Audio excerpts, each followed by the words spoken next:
Pitching is an art form, but this is not just about pitching to Spotify curators. This is about pitching your music. This is about pitching your music to playlists or radio or bloggers or podcasts or anyone else who might be interested in your music so that you can get that opportunity. This is simply pitching. Now, way back in the day, which was a Wednesday, one thing you might not know is I had a radio show. So I was a radio DJ, and the purpose of the show was to promote up-and-coming music and up-and-coming artists, up-and-coming bands.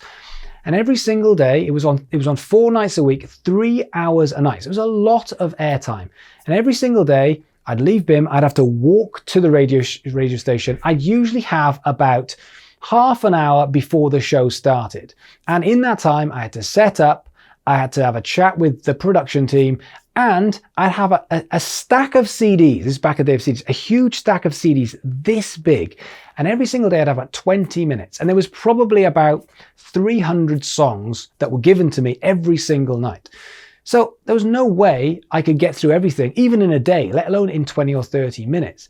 So then it came to how things were pitched. And so unfortunately, most people didn't make it before even the music got to me. So rule 1 is you are pitching your music before you start pitching your music. I know that sounds crazy, but this is about first impressions.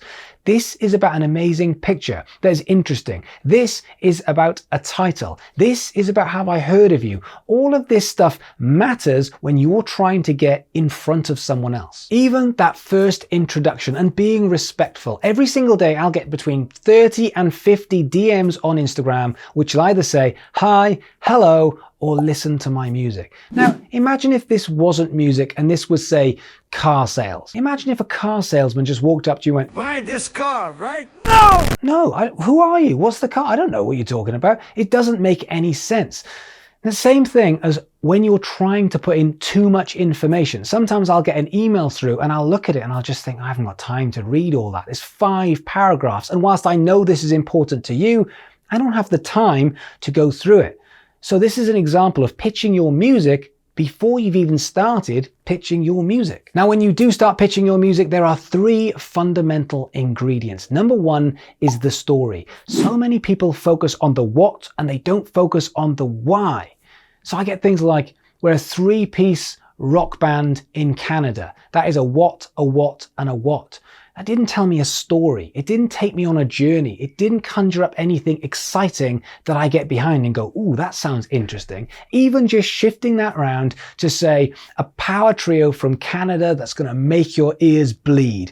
Even that makes you just kind of go, ooh, that sounds interesting. It just means we're focusing on the why and we're not focusing on the what. And your story is so important. The reason being is because we're dealing with real people. We're not dealing with algorithms. We're not dealing with bots. We are dealing with a human who has emotion. So if we can tap in to that emotion via the power of a story, there's a good chance that person says, all right, I'm interested. I want to hear more. And that's the first bit, to hook people in. We just need to get people to go, okay, I'm interested.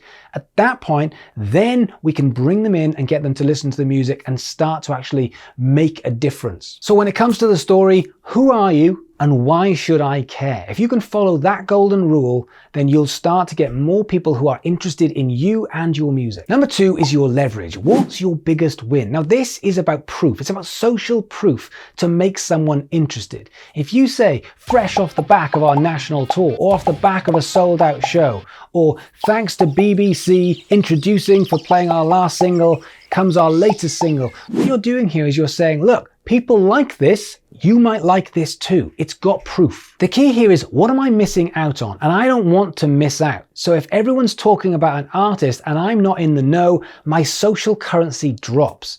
So this is important for you to put the proof in, even if it's some small details that you've done that you can draw people in with that social currency to make them more interested. Then number 3, the information. What do I need to know? When is this track out? Where can I find it? And more importantly, where can I find out more about you? And then the biggest one of all, which is, how do I get in contact with you? Making sure your contact details aren't just a hit us up on DMs. That isn't good enough. It's got to be, here's who we are, here's all the information, and here is the best way of contacting me for more. Now, those are the 3 golden rules, but also, how long is your pitch?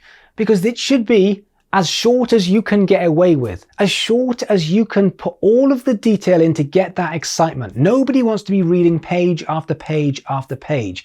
So therefore, your job, and this is tough, this is a hard thing, to get a lot of excitement into a small amount of words. Because this is about respect. If you're respecting the other person, whether a curator, a DJ, a podcaster, and you're saying, I know you don't have much time, so I've put all of the important details in a small amount, digestible amount that you can just skim through and get the idea of very, very quickly, it shows respect to the other side, which means you're more likely to get them to do the thing that you want them to do. Lastly, this is like everything else, and it takes practice. So for example, how many press releases have you actually written? How many people have you got in contact with about curators or radio DJs or podcasts or anything else to try and find opportunities? How many times have you actually crafted something that you think will work?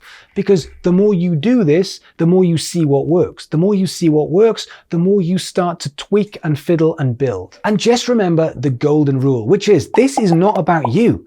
This is about the other party, whether that's a curator or a radio DJ.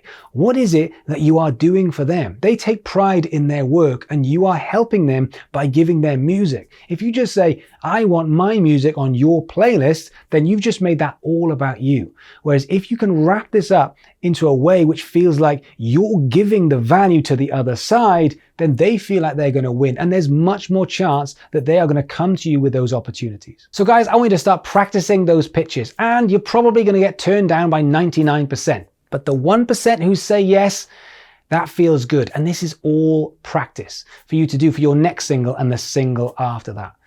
And if you're looking at more strategies like this, then why not check out DK Music Business Academy? The link is below. And it's got loads and loads of strategies, loads of courses, it's got a community, it's got live sessions with me every single week, loads of other stuff. Come and check it out. It's got a free 7-day trial. I'm very, very proud of what we're building. Otherwise, thanks so much for watching. Hit that like, hit that subscribe. You know the way. I'll see you guys soon.